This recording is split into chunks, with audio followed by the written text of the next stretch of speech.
Pirate zombies, Scooby-Doo on Zombie Island, 1998. First zombie scare? This might have been it. Back in the late 90s, Scooby-Doo on Zombieland hit like a jump scare in a cozy cartoon marathon. For many kids, and let's be real, even some adults, this was the first time a Scooby-Doo villain wasn't just some guy in a mask. These weren't actors in costumes, they were full-on cursed undead pirates, and they were out for blood. The story starts simple. Mystery Inc. is burnt out from solving fake hauntings and hoaxes. So they reunite for a vacation on a mysterious island in the Louisiana bayou. Vibes are chill until they find out, oh snap, the ghosts are real this time. Enter the pirate zombies. These undead buccaneers aren't your goofy groaning walkers. They were cursed centuries ago after stealing sacred treasure and now rise at night to haunt the island. Their skin's rotted, their eyes glow, and they groan like a haunted iPhone on 1% battery. What makes them even creepier is how quiet and real everything gets once they show up. No goofy chase music, no Scooby snacks, just straight up horror. For many, this was their first look into the zombie genre, and while these guys weren't world-ending threats, they definitely introduced an entire generation to the idea that the undead don't always stumble. They can chase, corner, and absolutely ruin your chill trip. And let's not forget, this was Scooby-Doo's boldest move yet. It pulled a 180 from the usual comedy and landed in spooky territory without warning. These pirate zombies are nightmare fuel with a cartoon budget. Respect. The Ghouls, The Night of the Living Dead, 1968. The zombies that started it all.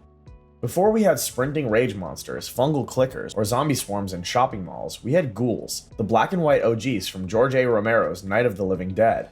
This movie was the blueprint. Released in 1968, it was shot on a low budget, but hit like a meteor. The plot is chillingly simple. The dead start coming back to life. We never fully know why, but when they rise, they're slow, relentless, and very, very hungry. A small group of survivors holes up in a farmhouse trying to stay alive while these ghouls, they weren't called zombies yet, creep in from the outside. It's tense, claustrophobic, and grim from the jump. Unlike cartoon pirates, these undead are literal flesh eaters, and you watch people slowly lose hope, fall apart, or worse, turn into the very thing they fear. What makes these zombies terrifying isn't just the gore or the violence, it's the vibe. The ghouls move slow, but so does the realization that everything is falling apart. You can board up the windows, argue over plans, shout till your lungs give out, but the dead keep walking. And the final twist? Brutal. No heroes save, no magical cure, just one last gut punch that reminds you, in a world gone mad, the monsters might not just be outside. Night of the Living Dead didn't just make zombies scary, it made them mean something. So yeah, the ghouls may not sprint, and they don't carry swords or crawl out of pirate ships, but they set the bar for undead horror. Slow? Sure, but steady wins the apocalypse. Nazi zombies, Overlord, 2018. World War II just got undead. Imagine you're a soldier dropping behind enemy lines on the eve of D-Day. You're already nervous, because war. But now, throw in something way worse than bullets. Resurrected Nazi corpses. In this movie, a group of American paratroopers crash lands in Nazi-occupied France. Their mission is to blow up a German radio tower, but when they sneak into the village, things get weird. They hear screams under the church. They see strange chemicals, and then they find the lab. That's when it hits. The Nazis are running literal Frankenstein-style experiments, turning the dead into aggressive, twitchy zombies with glowing eyes and super strength. These undead don't groan slowly like the usual walkers. They're fast, violent, and honestly, built like zombie Captain Americas, but with way worse morals. Their bodies are stitched together, their minds are broken, and their only mission is destruction. It's creepy, chaotic, and claustrophobic. What makes them scarier is the vibe. These aren't just monsters, they're science experiments gone rogue, created by people who are already evil. That combo makes them extra terrifying. And since it's set during World War II, there's a constant tension between real-life horror and fantasy terror. You never really get a break. It's like someone took Call of Duty Zombies and gave them a horror movie budget and some emotional weight. The result? A wild ride with legit scares and a reminder that sometimes the worst monsters are man-made. Alpha and Shambler Zombies, Army of the Dead, 2021. This is like a heist movie meets zombie nightmare. Now picture this. Las Vegas is a quarantine zone full of zombies. Casinos are covered in vines. Neon lights are flickering, and someone wants to break in, not out, to steal $200 million. That's the setup in Zack Snyder's Army of the Dead. At first, the squad thinks it's just a regular mission.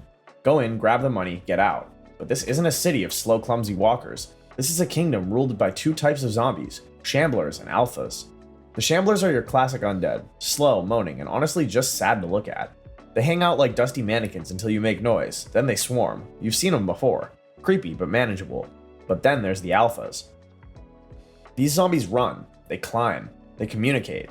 Some even ride zombie horses. They're fast, smart, and organized, like undead SEAL Team 6. There's even a zombie king with a metallic helmet and a queen who holds grudges. Yes, there's zombie politics here. The wild part?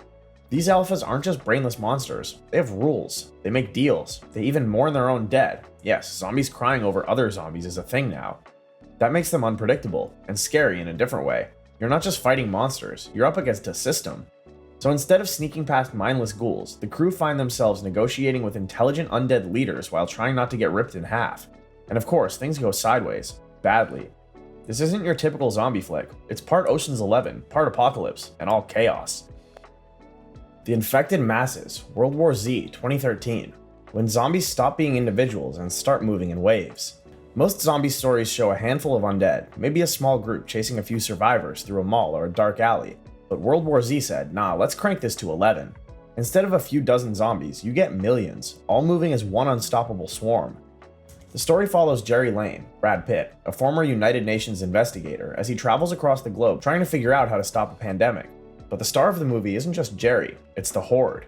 These zombies don't stumble around like Romero's originals. They sprint, climb, and throw themselves on top of each other until they form massive towers of bodies.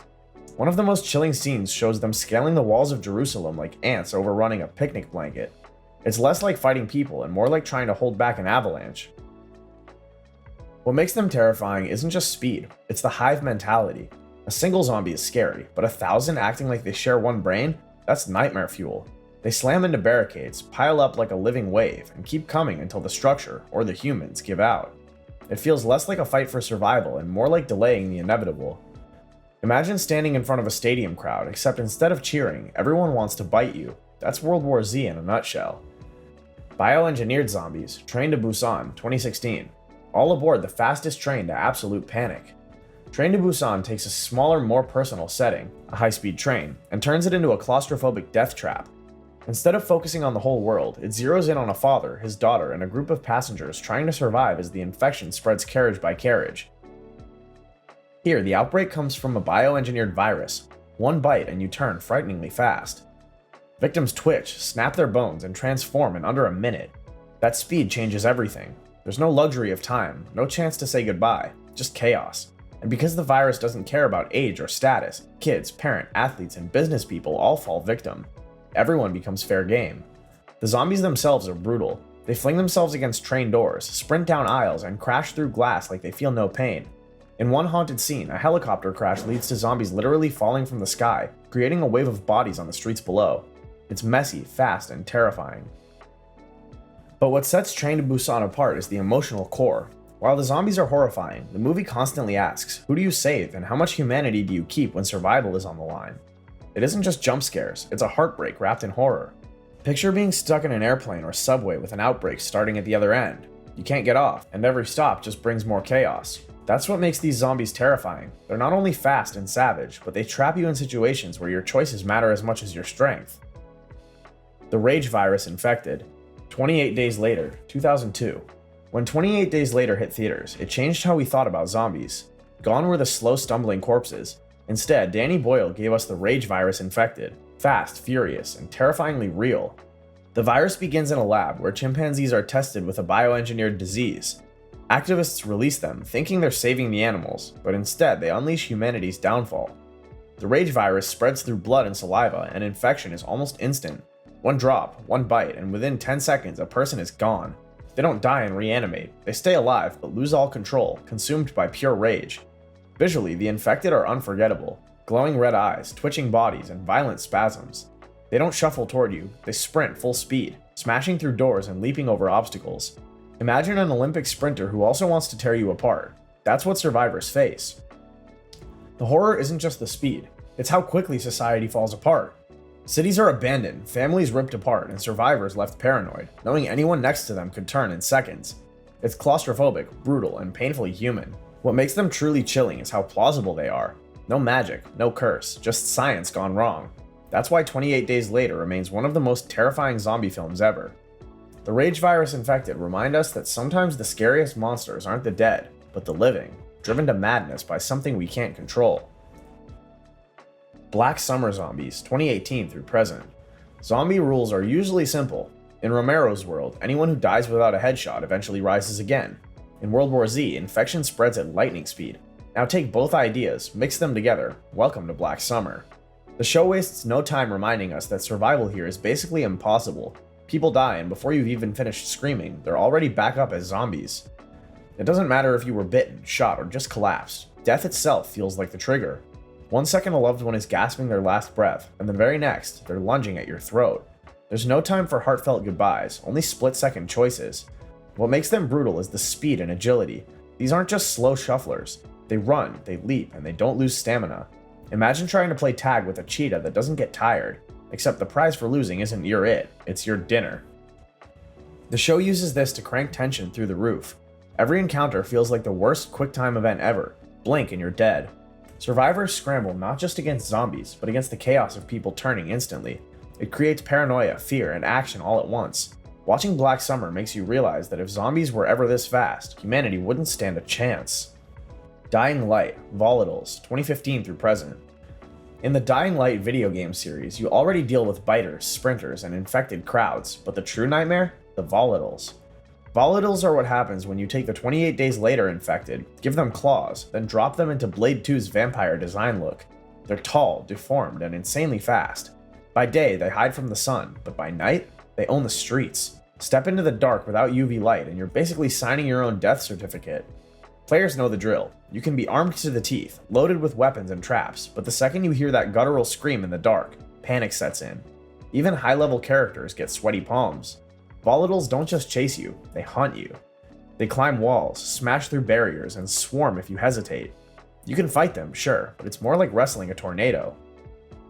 The game even leans into the tension with its night cycles. You spend the day gathering supplies, but when the sun sets, the tone shifts to full-on horror.